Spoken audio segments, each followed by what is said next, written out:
আসসালামু আলাইকুম। প্লাস্টিক এবং পলিথিন আমাদের পরিবেশের জন্য কতটা হুমকিদায়ক দেখুন।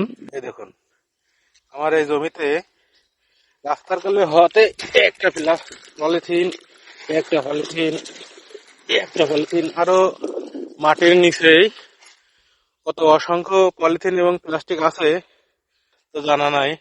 যখন এই ভুঁই পাক হবে, ধান লাগানোর জন্য প্রস্তুত করা হবে, তখন ওইগুলো আসলে ওই যে নাঙলের ফালে বেঁধে উপরে উঠে আসবে। আর এই পলিথিনের উপরে যদি কোনো ধানের চারা রোপণ করা হয়, তাহলে সেই গাছে ধান আসবে না। আর এটা তো মাটিতে পচেও না, গলেও না, কোনো কিছুই হয় না।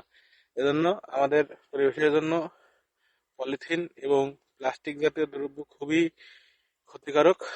তবে আমরা যারা এগুলো ব্যবহার করি, অবশ্যই আমরা এগুলো নিষ্ক্রিয় করার চেষ্টা করব। আমার এই জমিটা রাস্তার পাশে হওয়াতেই মানুষের প্রয়োজন ফুরিয়ে গেছে, ওটা ছেলে ফেলে দিয়েছে আর ওটা উড়ে এসে আমার এই জমিতে পড়েছে। আসলে এটা খুবই খারাপ দিক। একজন চাষি তার জমি প্রস্তুত যদি সঠিকভাবে না করতে পারে, তাহলে তার জমিতে কিন্তু ধান হবে না। সবাই ভালো থাকবেন, সুস্থ থাকবেন। চ্যানেল কৃষি কথা দর্শক।